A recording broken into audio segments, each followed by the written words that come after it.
अस्सलाम वालेकुम students, welcome to CBEL concept based education learning YouTube channel. मैं हमाद अहमद आपका ट्यूटर। जैसा कि आप स्टूडेंट्स को पता है, हम इस साल अपने चैनल के थ्रू ADP पार्ट 1 जिसे बीकॉम पार्ट 1 और ADP पार्ट 2 जिसे बीकॉम पार्ट 2 भी कहते हैं एग्जाम प्रिपरेशन 2022 करवा रहे हैं। सो आप स्टूडेंट्स ज़्यादा से ज़्यादा चैनल को सब्सक्राइब करें, वीडियोज़ को लाइक करें और इन वीडियोज़ को ज़्यादा से ज़्यादा अपने फ्रेंड्स में भी शेयर करें ताकि आपके साथ साथ उनका भी बेनिफिट हो जाए। सो स्टूडेंट्स, आज के इस लेक्चर में एक्चुअल में ये लेक्चर पीछे वाली वीडियो का कंटिन्यू है। मतलब हम पीछे वाली वीडियो में बिजनेस लॉ के मुताबिक बात कर रहे थे, जो कि बीकॉम पार्ट 2 का सब्जेक्ट है, उसका नेक्स्ट पेपर बिजनेस लॉ है। मैंने पिछली वाली वीडियो में आपको पेपर प्रेजेंटेशन पहले 7 क्वेश्चन की बताई थी। जो मैंने 17 आपको क्वेश्चन दिए थे, उनमें से पहले 7 क्वेश्चन की मैंने आपको पेपर प्रेजेंटेशन और प्लस उसमें बड़ी इंपॉर्टेंट चीज़ें मैंने आपको बताई थी। मैंने आपको उसमें कुछ ऐसी 2-3 ट्रिक्स भी बताई थी कि आपने उनको ही अप्लाई करना है, जो कि आपके कॉलेजेस वगैरह के साथ या आपके अकेडमीज के साथ आपको कभी भी नहीं इस तरह की चीज़ें बताएंगे। तो आपको इस YouTube चैनल के थ्रू वही चीज़ें मिलती जा रही हैं जो आपको एक टेक्निक सिखाई जा रही है, जो टेक्निक्स आम तौर पर कोई भी नहीं आपको बताता, क्योंकि उनको पता होता है कि अगर हम स्टूडेंट्स को यही टेक्निक बता देंगे तो हमारा सिस्टम कैसे चलेगा, बार बार स्टूडेंट्स सैपली लेके हमारे पास कैसे आएंगे। ठीक है स्टूडेंट्स, अब मैं आपसे जो नेक्स्ट 10 क्वेश्चन शेयर करने लगा हूँ उन क्वेश्चन की तरफ मूव ऑन करते हैं। वीडियो थोड़ी लेंथी हो जाए तो काइंडली माइंड ना कीजिएगा, क्योंकि आपकी सहूलत के लिए ये वीडियो बनाई जा रही है। सो स्टूडेंट्स, क्वेश्चन नंबर 8 जो अब मैं आपसे डिस्कस करने लगा हूं वो है आपका से contract of sale of good वाला चैप्टर। ठीक है ना, वो जो आपके पास पोर्शन है उसमें मैंने पहला क्वेश्चन आपको बताया था, 8 नंबर क्वेश्चन था essentials of sale, essentials of या essentials of contract of sale. इस तरह भी ये क्वेश्चन आ सकता है। ठीक है स्टूडेंट्स, तो इस क्वेश्चन को आप किस तरह अटेम्प्ट करोगे? देखो स्टूडेंट्स, सबसे पहले आप यहाँ पे लिखोगे इंट्रोडक्शन,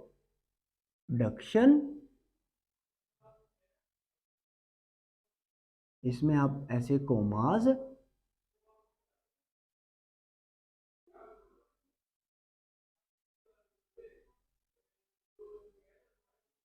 डेफी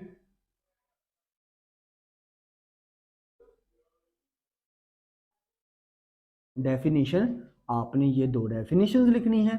मैंने आपको पीछे वाली वीडियो में भी यही बोला था, आपने डेफिनेशंस के अंदर सेक्शन लाजमी लिखना है। सेक्शन लिखने का तरीका मैं आपसे फिर से शेयर कर देता हूँ। आपने ऐसे लिखना है SECTION section number 3 sub section 41 ऐसे। ठीक है स्टूडेंट्स, ये लाजमी लिखेंगे। सीरियसली बहुत अच्छा इंप्रेशन पड़ने वाला है। और इस सेक्शन को या तो आपने ब्लू पॉइंटर से लिखना है या आपने इसको सिंपल ब्लू मार्कर से लिखना है। ये शो होने चाहिए, ये हाईलाइट आपने करना है, ताकि वो जब आपकी डेफिनेशन चेक करे उसकी ऑटोमेटिकली नजर आपके सेक्शन की तरफ पड़े। ठीक है स्टूडेंट्स, अब इसके बाद फर्ज करो आपने essential of sale of goods लिखना है। स्टूडेंट्स, आप क्या लिखोगे? यहाँ पे लिखोगे essential of sale of goods. यहाँ पे आपने डबल अंडरलाइनिंग दी और यहाँ पे ऐसे कोमास, ऐसे ये, फिर ऐसे, फिर ऐसे, फिर ऐसे। ठीक है, अब यहाँ पे आप नंबर 1 दोगे तो ऐसे नंबर 1 आपने लिखना है। मैंने आपको बताया था यहाँ पे हेडिंग देने के बाद यहाँ पे आप छोटा सा यहाँ तो हाँ लिखनी है आपने, डेफिनेशन ही है, इसके अंदर आपने इसको इतना ज्यादा एक्सप्लेन नहीं करना। ठीक है, डेफिनेशन की हेडिंग दी, यहाँ इसकी जगह आप ऐसे इन्वर्टेड कोमास के अंदर भी डेफिनेशन लिख सकते हैं। ठीक है स्टूडेंट्स, अब यहाँ पे आप एग्जाम्पल की हेडिंग दोगे, EXAMPL एग्जाम्पल। आपने एग्जाम्पल को लाजमी लिखना है स्टूडेंट्स, ऐसे बुलेट पॉइंट में लिख लें, बड़े अच्छे अच्छे से स्टार बना के लिखने चाहे एक एग्जाम्पल को। सो स्टूडेंट्स, कहने का मतलब क्या है कि आपने जब भी क्वेश्चन करना है ना, तो आपने इस तरह, देखो मैं जो पेपर प्रेजेंटेशन आपसे शो कर रहा हूँ आपने इसी को फॉलो करना है। हाँ, अगर आपको पेपर पेपर में आपकी प्रेजेंटेशन में, मुझे ना काफी बच्चों ने ये कमेंट सेक्शन दिए कि सर अगर हमारे 4 क्वेश्चन हम सोल्व करके आए हैं तो 4 करके आए, क्या मैं पास हो जाऊंगा या हो जाऊंगी, या मैं 3 करके आया हूँ या मैं 3.5 करके आई हूँ या आया हूँ तो मेरा सोल्व हो जाएगा, वो मुझे पास कर देगा। स्टूडेंट, सबसे ज्यादा चीज जो मैटर करती है ना पेपर में, वो आपकी प्रेजेंटेशन मैटर करती है। और मैं आपको बार बार यही चीजें कहता हूँ, एक चीज आपकी प्रेजेंटेशन, दूसरी आपका इंट्रोडक्शन, तीसरी आपकी डेफिनेशन और चौथी आपकी हेडिंग्स। बस इसके अंदर आप टूटी फूटी इंग्लिश भी लिखाएं, इंशाल्लाह आपको मार्क्स आएंगे। ठीक है स्टूडेंट्स, अब इसके बाद जो हमारा नेक्स्ट जो क्वेश्चन है वो है क्वेश्चन नंबर 9, वो है difference between agreement of sale, agreement to sell या सेल, डिफरेंस बिटवीन सेल या एग्रीमेंट टू सेल। तो ये देखो डिफरेंस का क्वेश्चन आ गया ना, तो सबसे पहले आप क्या करोगे, इंट्रोडक्शन लिखोगे किसका, चलो मैं आपको यहां पे शो कर देता हूं, आप लिखोगे इंट्रोडक्शन की हेडिंग दोगे इस क्वेश्चन में, क्वेश्चन नंबर 9 में, फिर आप लिखोगे सेल, यहां पे दरमियान में करके आप लिख लो सेल, सेल का इंट्रोडक्शन लिखो ऐसे 2-3 लाइनों में, फिर आप यहां पे हेडिंग दे दो एग्रीमेंट टू सेल, यहां पे ऐसे, यहां पे इसका इंट्रोडक्शन लिखो। ठीक है स्टूडेंट्स, अब डेफिनेशन जब लिखनी है तो बिल्कुल सेम तरतीब, यहां पे इंट्रोडक्शन की जगह डेफिनेशन की हेडिंग डाल लेना, एग्रीमेंट सेल में सेल की डेफिनेशन, एग्रीमेंट टू सेल में एग्रीमेंट टू सेल की डेफिनेशन। फिर उसके बाद आप क्या करोगे, जब आपने डिफरेंस बिटवीन लिखना है तो आप करोगे यहां पे लिखोगे डिफरेंस, मैं सारा क्वेश्चन नहीं ना लिख पा रहा क्योंकि ना मैं ये चाहता हूं कि आप वीडियो लेंथ ही ना हो और आपका टाइम भी ना वेस्ट हो। डिफरेंस बिटवीन मैं लिख देता हूँ सेल को ऐसे जाहिर कर देता हूँ और जाहिर कर देता हूँ एग्रीमेंट टू सेल को ए एस से, ए टू एस।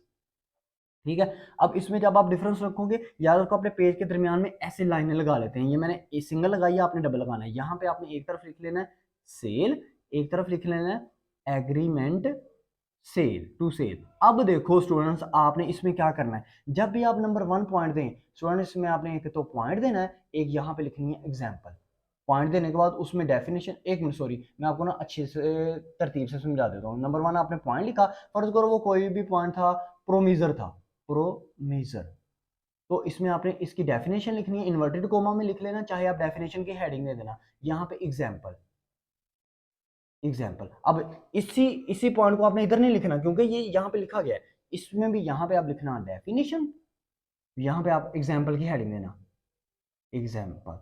अब देखो स्टूडेंट्स, अब आप कहोगे सर ये क्या डिफरेंस में भी आपने डेफिनेशन का कहने को कह दिया और एग्जाम्पल कहने को कह दिया, जी कह दिया। याद रखो स्टूडेंट ये कोई MBA 5 to B की बुक नहीं है जिसमें आपने डिफरेंस में भी 15-15 20-20 पॉइंट लिखने हैं, इसमें डिफरेंस ज्यादा से ज्यादा आपको 9 से 10 पॉइंट होंगे।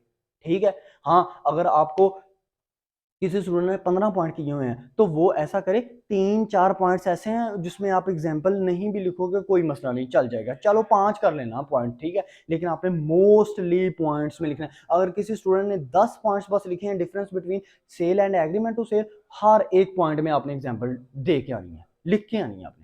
ठीक है स्टूडेंट, ये आपके क्वेश्चन नंबर कितने हो गए 9। अब क्वेश्चन नंबर 10 की बात करते हैं, वो जो है राइट ऑफ अनपेड सेलर, बहुत इंपॉर्टेंट है ये, इस साल आने के बहुत ज्यादा इसकी चांसेस है। अब देखो स्टूडेंट जब राइट ऑफ अनपेड सेलर लिखोगे ना तो अनपेड सेलर एक ही है, मतलब वो उसका इंट्रोडक्शन एक ही होगा, तो आपने इंट्रोडक्शन लिखना है, फिर उसकी 2 डेफिनेशंस लिखनी है, फिर उसके राइट्स लिखने शुरू कर देने आपने अनपेड सेलर के, और प्लस हर एक राइट के अंदर आपने एग्जाम्पल लाजमी लिख के आनी है। ठीक है students, right of unpaired seller, इस चैप्टर में से इस जो पोर्शन है इसमें से 3 क्वेश्चन है और एक क्वेश्चन आपको मस्ट है।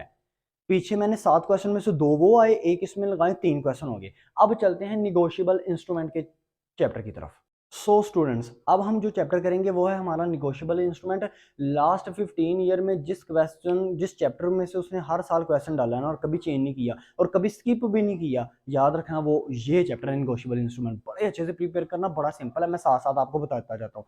इसमें हमारा अब आ गया क्वेश्चन नंबर 11, वो स्टूडेंट्स क्या बना हमारे पास, वो बना असेंशियल ऑफ निगोशिएबल इंस्ट्रूमेंट। देखो निगोशिएबल इंस्ट्रूमेंट क्या होता है, वो इंस्ट्रूमेंट जिसको हम as a selling buying and purchasing क्या करते हैं, यूज करते हैं। जैसे मिसाल के तौर पर bill of exchange, promissory note, cheque, ये हमारे 3 क्या होते हैं, निगोशिएबल इंस्ट्रूमेंट होते हैं। देखो इनके ऊपर अमाउंट मेंशन होती है लेकिन इनको इनको आमतौर पे हम ऊपर से ऐसे देख के नहीं कह सकते कि हाँ जी ये तो बड़ा कीमती है मैं इसको संभाल के रखता हूँ, नहीं। क्यों? क्योंकि इसमें क्योंकि उधार की मतलब क्रेडिट बेस्ड सारा सिस्टम चलता होता है, चाहे वो बिल ऑफ एक्सचेंज हो, चाहे वो परमिजरी नोट हो, चाहे वो चेक भी हो। चेक भी आप तो आपका उधार पे ही है, आप बैंक के पास जाओगे तो आपको पैसे मिलेंगे वरना आपको पैसे नहीं मिलेंगे। सो स्टूडेंट्स जो पहला क्वेश्चन आएगा जो कि हमारा क्वेश्चन नंबर 11 बनता है वो है आपका असेंशियल ऑफ निगोशिएबल इंस्ट्रूमेंट। आप कैसे लिखोगे, इंट्रोडक्शन, हेडिंग दी आपने निगोशिएबल इंस्ट्रूमेंट का, अब दरमियान में ना यहाँ पे लिख भी सकते हो निगोशिएबल इंस्ट्रूमेंट, चलो मैं NI लिख लेता हूँ ना, आप सारा नेम यूज कर लेना। तो आपने इसमें ऐसे इंट्रोडक्शन की 4-5 लाइनें काफी हैं, अगर इसमें सेक्शन लिखा है तो जबरदस्त है स्टूडेंट, जबरदस्त है अगर इसमें सेक्शन लिखा है। अब डेफिनेशन यहाँ पे आया, डेफिनेशन की हेडिंग दी। अब डेफिनेशन में फर्ज करो यहाँ पे आपने एक डेफिनेशन ऐसे लिख दी ना, यहाँ पे लिख देना सेक्शन। मैं बार बार आपको बता रहा हूँ, अपने पास से चाहे सेक्शन लिख देना, लेकिन लिख के लाजमी आना। अब यहाँ पे एक और डेफिनेशन आई, यहाँ पे आपने एक और डेफिनेशन लिख दी ऐसे ऐसे, और यहाँ पे लिख देना section SECTION section 3 sub section 44 ऐसे लिखाना। स्टूडेंट्स सीरियसली आपको बहुत नंबर आएंगे। उसके बाद आपने क्या करना है, इसके असेंशियल लिखना शुरू कर देनी है। अब आप ऐसे लाइन डालेंगे, फिर आपने असेंशियल ऑफ NI मतलब निगोशिएबल इंस्ट्रूमेंट, इसकी एसेंशियल नंबर 1 लिखी, इसकी हेडिंग दी, फिर इसकी ऐसे डेफिनेशन करके ऐसे कोमा में लिख दी, यहाँ पे आपने एग्जाम्पल ऐसे एग्जाम्पल की हेडिंग दी, फिर नंबर 2 पॉइंट, यहाँ पे नंबर 2 पॉइंट, फिर इसका ऐसे कोमा इन्वर्टेड कोमा में इसकी एक एक दो लाइन में इसकी डेफिनेशन, बस इससे ज्यादा आपने नहीं एक्सप्लेन करना, ठीक है ना। मैं आपको क्या कह रहा हूँ, आपको आपको सिर्फ क्या, एक से डेढ़ लाइन में, आप सिर्फ एक से डेढ़ लाइन में आप डेफिनेशन लिखो हर पॉइंट की, और एग्जाम्पल दे दो, सिंपल सी बात है, ठीक है। आपने इस तरह इसके क्या लिख देनी है, असेंशियल लिख देनी है। अब क्वेश्चन नंबर 12 की बात करते हैं। क्वेश्चन नंबर 12 हमारे पास क्या है, वो है असेंशियल ऑफ प्रीमिजरी नोट।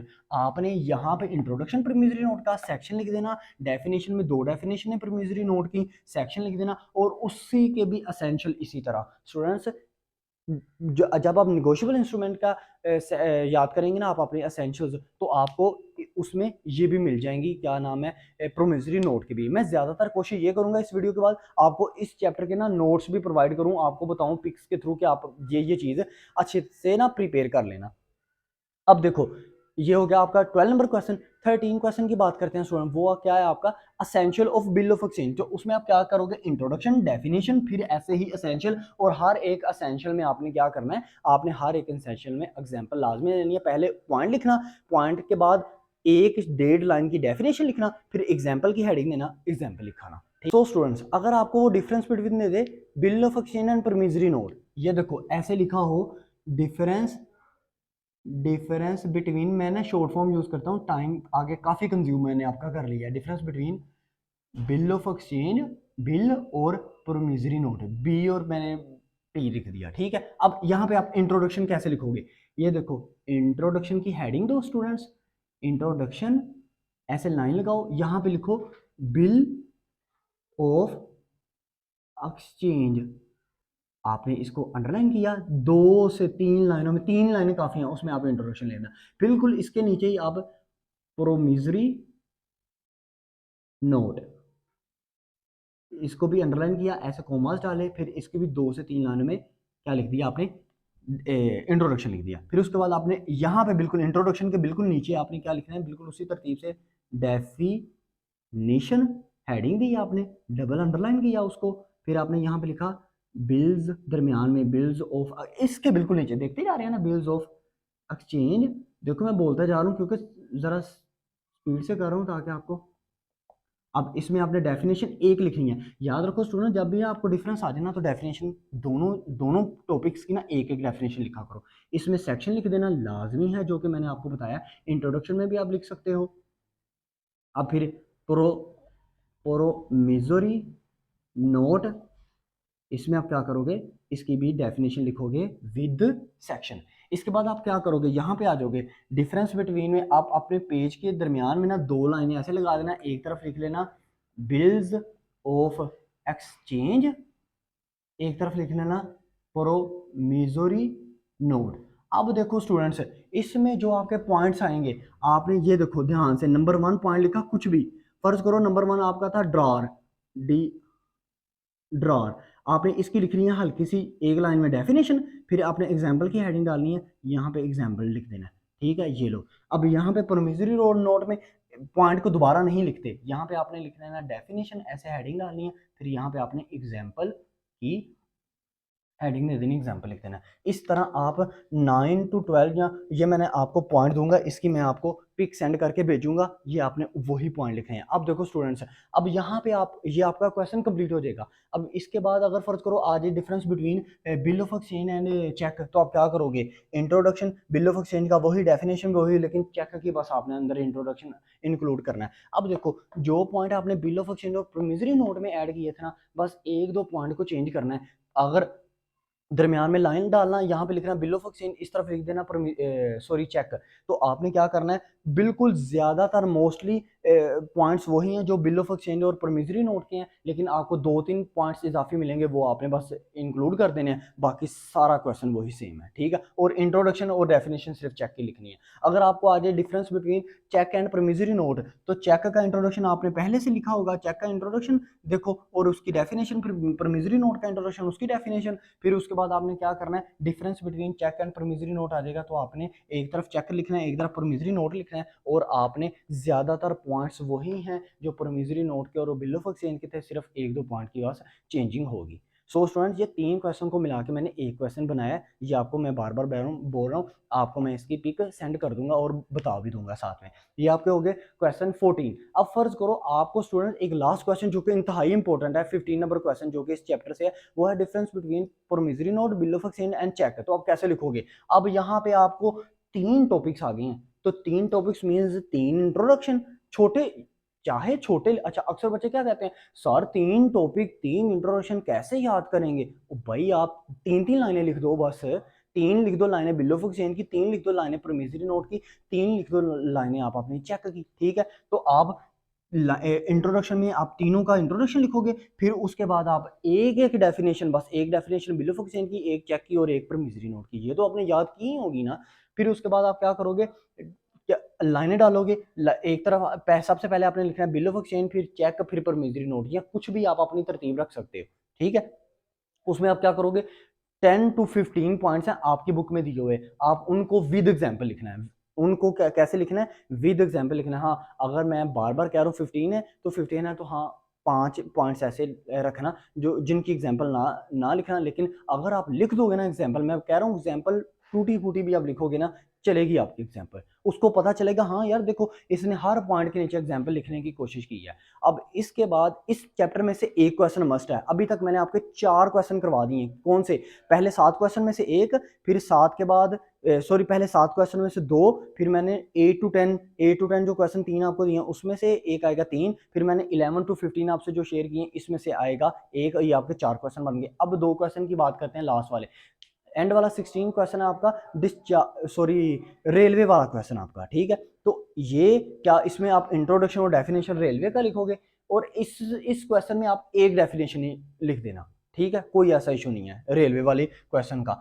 और उसके फिर आप आगे क्वेश्चन को सारा लिख दोगे, उसमें आपको एग्जाम्पल लिखने की जरूरत नहीं है। रेलवे वाले क्वेश्चन में आपको एग्जाम्पल लिखने की जरूरत नहीं, हाँ अगर कोई स्टूडेंट्स डालना चाहता है एग्जाम्पल तो डाल सकता है। फिर उसके बाद क्वेश्चन नंबर 17 आपका आ जाता है कॉमन कैरियर, उसमें आप इंट्रोडक्शन डेफिनेशन कॉमन कैरियर का एक इंट्रोडक्शन तो एक ही होगा, डेफिनेशन एक लिखिएगा कॉमन कैरियर की, फिर आपने उसके आगे पॉइंट्स लिखने हैं, और उन पॉइंट्स में एग्जाम्पल लिखने की जरूरत नहीं है। जिन क्वेश्चन में एग्जाम्पल लिखने की जरूरत थी वो फर्स्ट 15 क्वेश्चन थे, उनमें आपने मस्ट एग्जाम्पल लिखनी है, ठीक है स्टूडेंट्स। आई होप सो ये वीडियो आपको अच्छी लगी होगी। वीडियो अच्छी लगी तो लाइक कीजिएगा, चैनल को जरूर सब्सक्राइब कीजिएगा, और इस चैनल को ज़्यादा से ज़्यादा अपने फ्रेंड्स में भी शेयर करें, ताकि आपके साथ साथ उनका भी बेनिफिट हो जाए। इंशाल्लाह आपका पेपर बहुत अच्छा हो, बहुत अच्छा होगा इंशाल्लाह ताला, अगर आप इन क्वेश्चंस को अच्छी तरह प्रिपेयर करेंगे और इस पेपर प्रेजेंटेशन स्कीम को लाजमी फॉलो कीजिएगा। अब तक के लिए इतना ही, अपना ख्याल रखें, अपने इस यूट्यूब चैनल का भी। अल्लाह हाफिज़।